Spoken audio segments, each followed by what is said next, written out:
ग्राम पंचायत में शिविर की व्यवस्था पर होगा ध्यान, क्योंकि बरसात में होते हैं लोग परेशान। संवाददाता जय उपाध्याय की रिपोर्ट।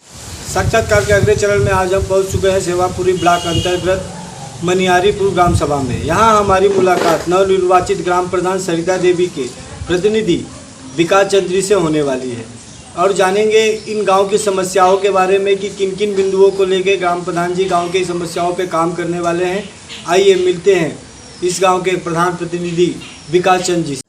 नमस्कार। सर्वप्रथम तो मैं अपने चैनल के माध्यम से आपको जीत की बहुत बहुत बधाई देता हूं और इस जीत पे आप अपनी ग्राम सभा की जनता से क्या कहना चाहेंगे?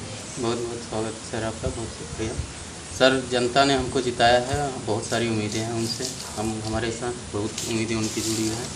तो सर सबसे बड़ी समस्या जो गांव की है हमारी, सीवर की समस्या है। सीवर की सर सड़कें थोड़ी मतलब पानी पास होने की बहुत समस्याएं हैं। सीवर नदी जो है काफ़ी दूर पड़ता है। तो यहाँ पर सर जो हमारे ग्राम राजस्व बजट जो है हमारा ग्राम प्रधान वाला, उस बजट से सर ये काफ़ी परे है, 2-3 किलोमीटर नदी से दूर पड़ता है।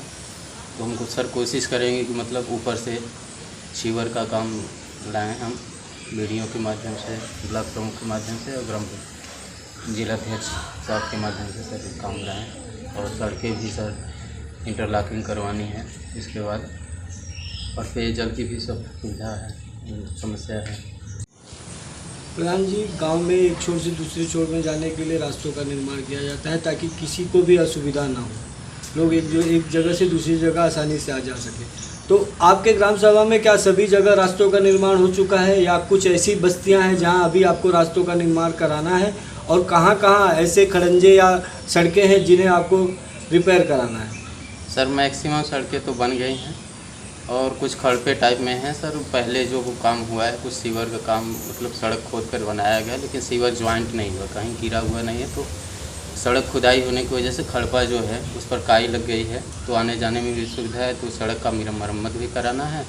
और कुछ 100 मीटर के लगभग कुछ सड़कें हैं जो एक ग्राम सभा से दूसरे ग्राम सभा को जोड़ती हैं, तो उनका भी निर्माण हमको कराना है। जैसे कि है मनियारीपुर से गद्दोपुर को जोड़ना है, एक मनियारीपुर से है सड़क अच्छी है, तो दोनों तरफ से वो सक्रिय होती जा रही है, लेकिन वो प्रमुख मार्ग है जो सत्तनपुर मार्ग में मिलाती है, तो उससे काफ़ी डिस्टेंस कम हो जाएगा। काफ़ी टर्न करके जाना पड़ता है सत्तनपुर मार्ग की तरफ। अगर वो सड़क बन जाए, इंटरलॉकिंग की व्यवस्था हो जाए, तो काफ़ी डिस्टेंस कम से कम 1.5 किलोमीटर कम हो जाएगा। गरीब तबकों के लोगों के लिए आवास की योजना चलाई गई थी गवर्नमेंट द्वारा, ताकि लोग पक्के मकानों में रह सकें और बरसात में उनके जान माल की सुरक्षा हो सके। तो आपके गांव में क्या सभी लोगों का आवास बन चुका है या कुछ लोग ऐसे भी हैं जो अभी भी कच्चे मकानों में अपना जीवन यापन करने के लिए मजबूर हैं? जी, कुछ लोगों का आवास बना है, लेकिन अभी बहुत सारे पात्र हैं जैसे कि विधवा महिलाएं हैं, उनका आवास बहुत ही ज़रूरी है, बन जाना चाहिए, लेकिन अभी नहीं बन पाया है। तो उनके लिए हम सर तत्पर हैं। अभी नया कोई PM आवास के लिए फॉर्म आया नहीं है। मुख्यमंत्री सर हमारे यहाँ शायद योजना के अंतर्गत है नहीं, राजस्व ग्राम होने की वजह से मुख्यमंत्री आवास का यहाँ पर सिस्टम नहीं समझ में आ रहा है। हमारे यहाँ नवनिर्वाचित होने के बाद हम मुख्यमंत्री का पता किए मुख्यमंत्री आवास, तो यहाँ पर बोला गया कि नहीं, यहाँ पर नहीं मिल पाएगा। लेकिन विधवाएं कुछ ऐसी हैं कि उनको मुख्यमंत्री आवास मिल जाए तो ज़्यादा बेटर है। PM आवास तो आएगा तो हम कोशिश करेंगे कि उनको मिल जाए। तो ऐसे 2-3 विधवा महिलाएं हैं, 5 करीब, और बाकी हैं गरीब लोग हैं, तो उनका किसी तरह से उपार्जन हो रहा है, लेकिन विधवाएँ बहुत ही कमज़ोर हैं, उनको बहुत। गांव में विधवा पेंशन और वृद्ध पेंशन और दिव्यांग पेंशन गवर्नमेंट देती है ताकि असहाय महिलाओं को और दिव्यांग लोगों को इस चीज़ का लाभ हो सके, उन्हें शासन द्वारा कुछ पैसे मिले ताकि वो अपने कार्य को आगे बढ़ा सकें। तो आपके ग्राम सभा में क्या सभी लोगों को इस योजना पेंशन का लाभ मिल रहा है या अभी भी कुछ लोग बाकी हैं? जी सर, कन्वेंसिंग में हमारा एक मुद्दा ये भी था कि हम वृद्धा पेंशन और विधवा पेंशन जो है फ्री ऑफ कास्ट, किसी को 1 रुपया नहीं लगाना है। हम अपना खुद फॉर्म फिलअप करेंगे, जाति आय जो भी होगा अपना खुद कंप्लीट करवा के उनको विधवा पेंशन की सुविधाएँ देंगे। काफ़ी लोग हैं जो एलिजिबल हैं और हम तत्पर हैं सर। उनका आय काफ़ी लोगों का हम इकट्ठा कर लिए हैं, क्योंकि सर 30 दिन का वैलिडिटी होता है एप्लीकेशन फॉर्म का, तो हम 5-7 ठो इकट्ठा किए हैं, 10 ठो जैसे ही होगा, काफ़ी लोग हैं तो हम इकट्ठा करके ना तो जहाँ तक जाना पड़ेगा, समाज कल्याण ऑफिस जाना पड़ेगा, तो हम वहाँ पर जाकर उनको बनवा कर कुछ होता है जरूर देगा।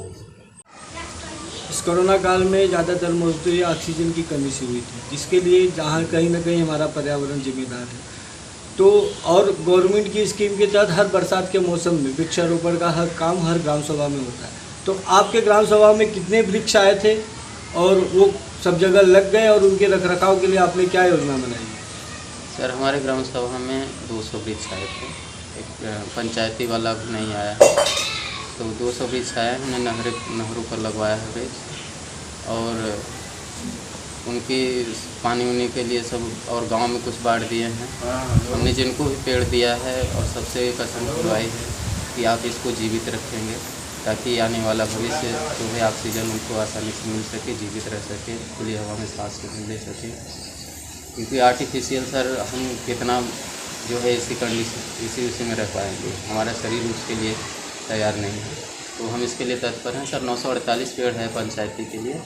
बीच में जो है काफ़ी गैप होने की वजह से, धूप इतना चिड़चिड़ा होने की वजह से पेड़ नहीं लाए हैं। इसलिए नहीं लाए क्योंकि पेड़ सूख जाते हैं, तो इसलिए पेड़ हम नहीं लाए हैं। अब बरसात होने वाला है, मानसून बंद आ गया है, तो हम पेड़ लाएंगे 2-3 में, लाकर उसको गाँव में बांट देंगे और रोपवाएँगे। प्राथमिक स्कूल पर लोग रोपना है, और तालाब है, तालाब पर कुछ रोपाए हैं, अभी रोपना है, और सड़कों पर भी रोपना है। बरसात के मौसम में अक्सर देखा जाता है कि जगह जगह जल जमाव की समस्या हो जाती है, कुछ सड़कों पे भी जल जमा हो जाता है, जिससे लोगों को आने जाने में काफ़ी दिक्कतों का सामना करना पड़ता है। तो आपके ग्राम सभा में किन किन बस्तियों में जल जमाव की समस्या अभी बरकरार है, और किन किन रास्तों पर जल जमाव होता है, ज़रा इसकी जानकारी दीजिए। सर हमारा जो ग्राम सभा है, छोटा ग्राम सभा है, मनियारीपुर एक है, और एक इससे जुड़ा हुआ कटमुगरिया है, मनियारीपुर का एक वहाँ कटमुगरिया है, तो 3 हैं छोटे छोटे मोहल्ले।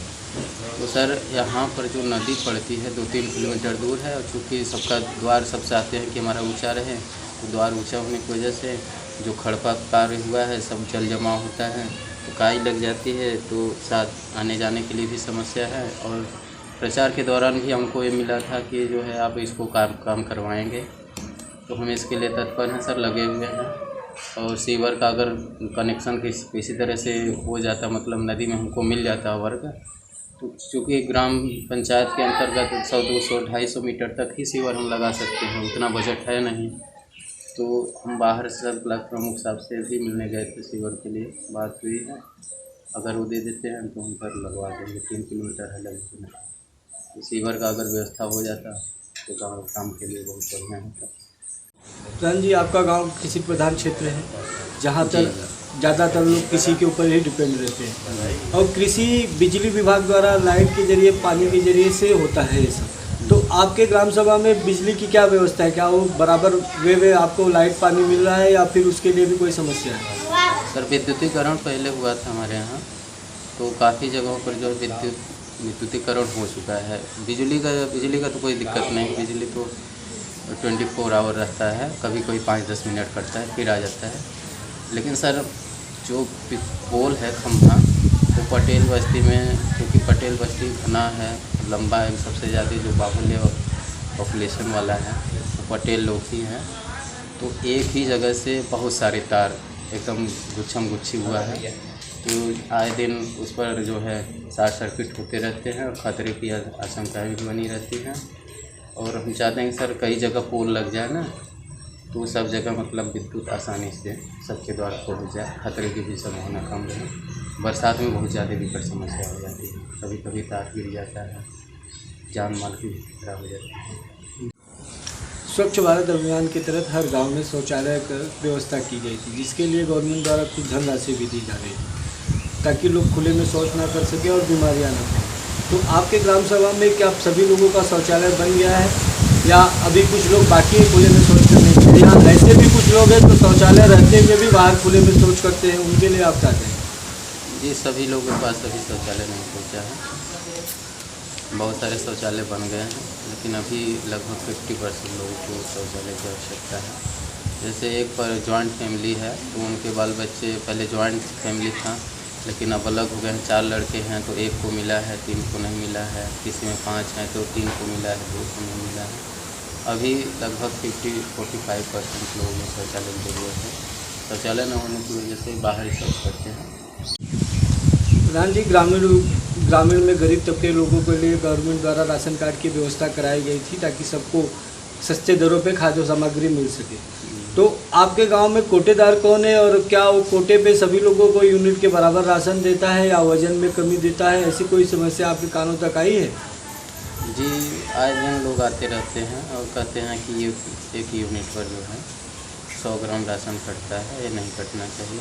तो सर हम अभी पूरा तहकीकात में लगे हुए हैं कि वास्तव में वो कोटेदार द्वारा हम पूछे कि मतलब ये राशन क्यों आप काटते हैं, तो बोलते हैं कि आने जाने में जो है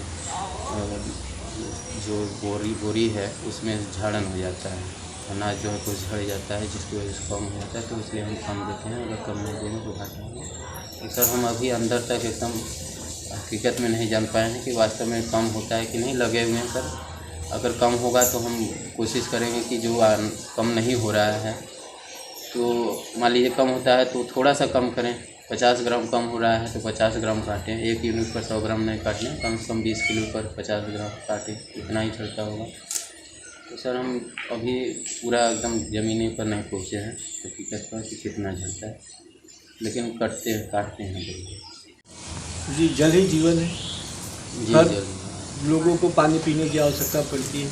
तो आपके गांव में पेयजल की क्या व्यवस्था है? किस तरह से लोगों के घरों तक पानी पहुंचता है?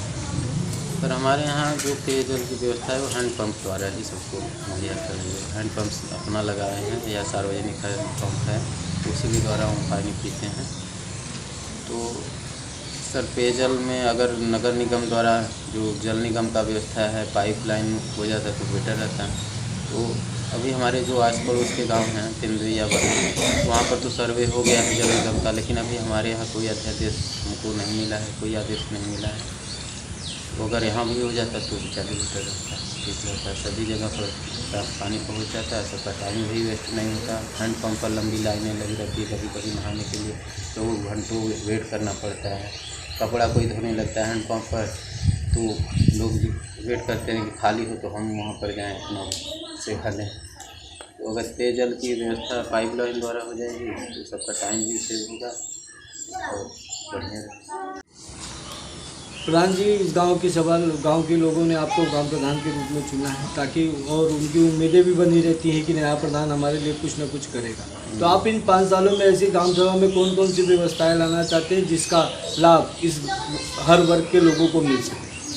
सर हमारा तो सबसे पहले सर एजुकेशन मिलता है। एजुकेशन इसलिए कि सर सबसे ज़्यादा जो एजुकेटेड लोग हैं वो सरकारी गवर्नमेंट स्कूल में ही हैं, लेकिन सब प्राइवेट स्कूल में भेजते हैं। एक अवधारणा बन गई है कि प्राइवेट स्कूल में बढ़िया पढ़ाई होती है और गवर्नमेंट स्कूल में अच्छा पढ़ाई नहीं होती है, लेकिन सबसे ज़्यादा जो एजुकेटेड टीचर हैं गवर्नमेंट स्कूल में ही हैं।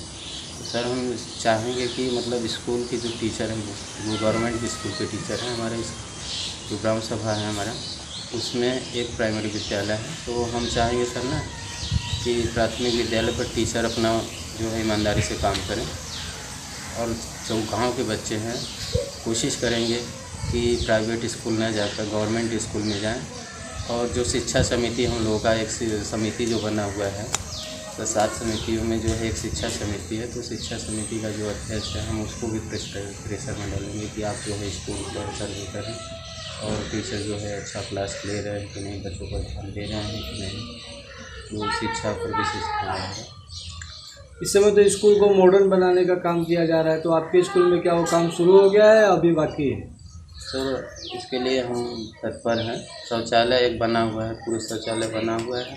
तो हेड मास्टर से हमारी बातचीत हुई है दिव्यांग शौचालय के लिए, तो जल्द ही सर 2-3 दिन में इस पर हम काम करने वाले हैं। दिव्यांग शौचालय एक बनाना है और खड़पा है, तो खड़पा पर काई लगा हुआ है, तो बच्चे के आने जाने के लिए भी बहुत समस्याएँ गिरने की समस्या है, तो उस पर हम इंटरलॉकिंग की व्यवस्था करना है। तो 2 काम में हमारे लिए है कि इंटरलॉकिंग हो जाए और दिव्यांग शौचालय और बागवानी जो है पाथवे के बगल में जो है बढ़िया से बागवानी फूलों का होगा। अभी हमारे बीच में ग्राम प्रधान मनियारीपुर के नवनिर्वाचित प्रधान प्रतिनिधि विकास चंद जी से हो रही है। इन्होंने बहुत सारी टॉपिकों पे हमसे बातचीत की, चर्चाएं की, ग्राम की समस्याओं के बारे में बताया और ख़ास करके इन्होंने बिजली विभाग वालों से गुजारिश की है कि वो जगह जगह अपना खंभे पे पुलिंग बूथ लगाए ताकि जो वायर फैले हुए हैं वो फैले ना और इससे लोगों को जो दुर्घटनाएं होने वाली हो भविष्य में उससे बचा जा सके। और साथ ही इन्होंने गांव के लोगों से अपील किया है कि वो इनके विकास कार्य में सहयोग दें, कांधे से कांधा मिला के काम करें ताकि गांव का विकास हो सके। तो आइए मिलते हैं किसी और ग्राम सभा में किसी अन्य प्रधान से, जानेंगे वहाँ की समस्याओं के बारे में। तब तक के लिए नमस्कार।